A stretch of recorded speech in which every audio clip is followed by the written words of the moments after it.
Hello everyone! So now I will discuss to you our own discussion technique. Okay, so the title of our own discussion technique is Empowering Students Through Cooperation of Learning Experiences, Engaging Students in the Design of Their Educational Journey. Okay, so this approach, whereas the students are actively involved in the process of designing their own learning experiences and shaping the course syllabus. By co-creating the syllabus with their teachers, students have the opportunity to take ownership of their education, personalize their learning paths, and deepen their understanding of the subject matter. Also, this student-centered approach to syllabus design promotes autonomy, critical thinking, and motivation among learners.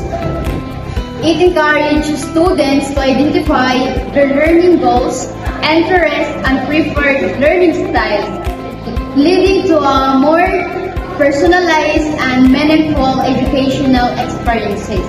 Okay, so additionally, involving students in the syllabus design process fosters a sense of responsibility and accountability for their own learning outcomes.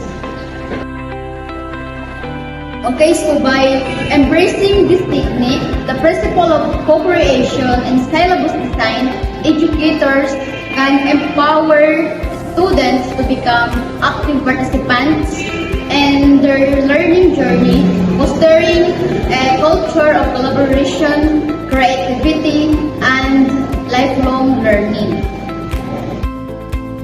Okay, so here is an overview of how this approach works. So first is the students will be involvement. The students are given the opportunity to contribute to the design of course syllabus. This may involve providing input on topics of interest, learning objectives, assessment methods, and activities that align with the learning preference. Okay, so the second is the personalization. So personalization, it is by co-creating the syllabus, students can personalize their learning experiences based on their interests, goals, and learning styles. Okay, so third is ownership and responsibility. Okay, involving students in the design of their educational journey fosters a sense of ownership and responsibility for their learning outcomes. Students are encouraged to take an active role in shaping their learning experiences, leading to increased motivation and engagement. Okay, so last is collaborative learning. Okay, so collaborative learning, the cooperation process promotes collaboration between students and teachers. So through discussion, feedback session, and collaborative activities, students and educators work together to design a syllabus that meets the needs of all stakeholders.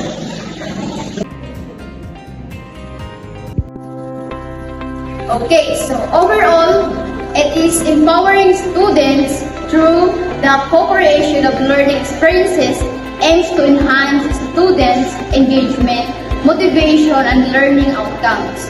By involving students in the design of their educational journey, educators can create a more student-centered and meaningful learning experience that promotes active participation and lifelong learning.